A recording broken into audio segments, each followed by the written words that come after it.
Hello everyone, আসসালামু আলাইকুম। আমি ফৌজিয়া সাথী আপনাদেরকে ওয়েলকাম জানাচ্ছি আমার আরেকটি নতুন ভিডিওতে।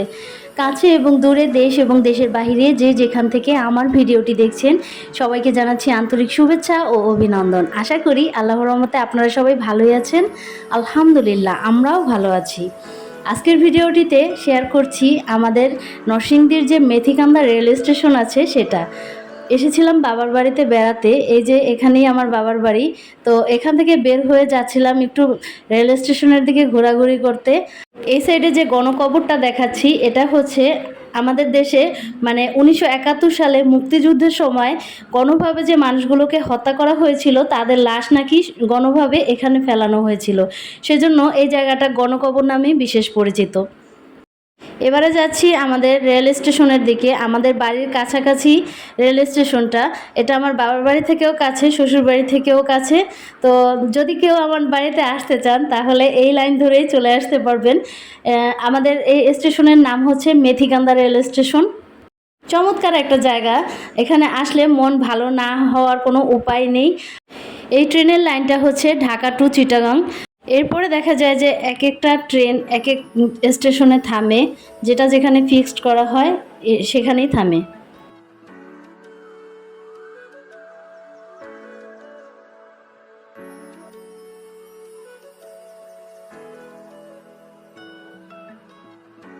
এবার ঈদে একটু একটু করে অনেক জায়গায় ঘোরা হয়েছে, কারণ দেখা গেছে যে ঈদের পরে পহেলা বৈশাখ গেছে।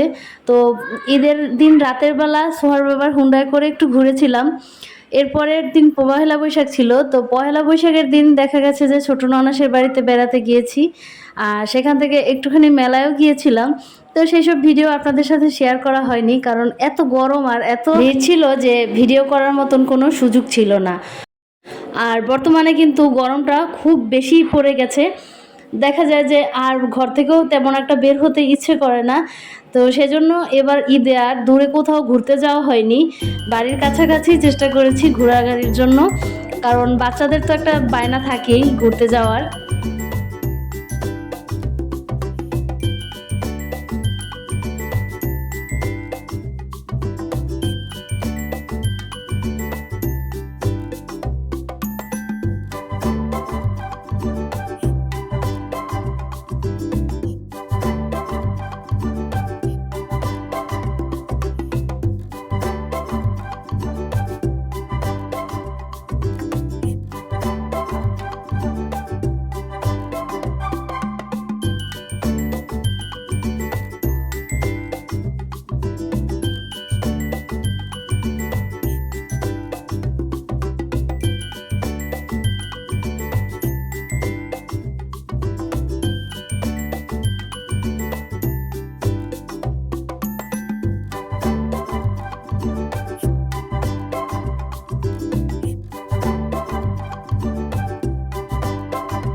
বন্ধুরা, ভিডিওটি যদি আজকে আপনাদের কাছে ভালো লেগে থাকে তাহলে প্লিজ বরাবরের মতন একটি রিকোয়েস্ট রইল, আপনারা অবশ্যই ভিডিওটিতে একটি লাইক করে যাবেন। আর যারা আজ আমাকে প্রথম দেখছেন বা আমার এই ধরনের আরও ভিডিও দেখতে চান তারা চাইলে আমাকে সাবস্ক্রাইব করতে পারেন।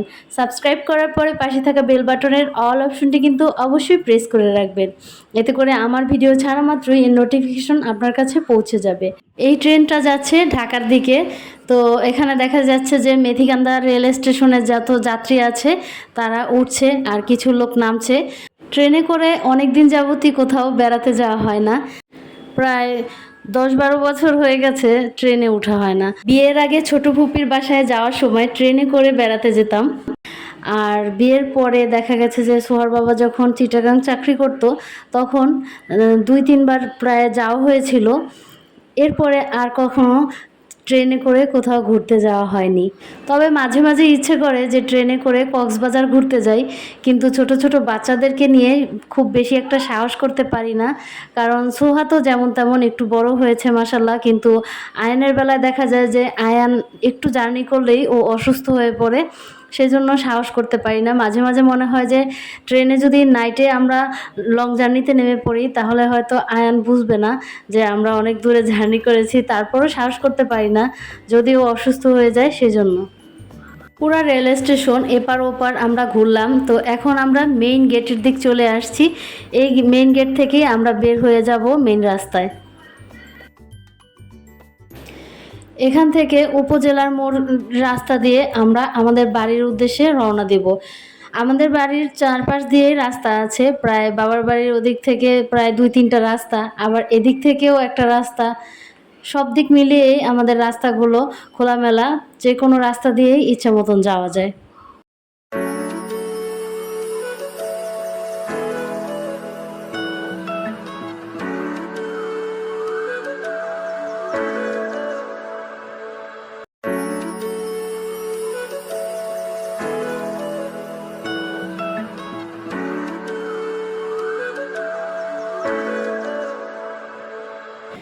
এই ছিল আমার আজকের ভিডিও। এই ভিডিওটার জন্য আমার একটা রিকোয়েস্ট ছিল, কারণ আমার জানা মতে অনেকেরই ইচ্ছা ছিল মেথিকান্দা রেল স্টেশনটা ঘুরে দেখার জন্য, সেজন্যই আজকে আপনাদের সাথে শেয়ার করা। যাদের ইচ্ছা ছিল তাদেরকে দেখিয়ে দিয়েছি, আর যারা দেখেছেন যদি আপনাদের কাছে ভালো লেগে থাকে কমেন্টের মাধ্যমে কিন্তু অবশ্যই জানাতে ভুলবেন না। আজকের ভিডিওটি এ পর্যন্তই শেয়ার করলাম। যদি আপনাদের কাছে আরও কিছু জানার থাকে, দেখার থাকে, আমি আপনাদের সাথে অবশ্যই শেয়ার করব। আমাকে কমেন্টের মাধ্যমে জানালেই হবে। তো সবাই সুস্বাস্থ্য কামনায় আজ আমি আপনাদের কাছ থেকে এখানেই বিদায় নিচ্ছি। সবাই ভালো থাকবেন, সুস্থ থাকবেন। আল্লাহ হাফিজ। আসসালামু আলাইকুম।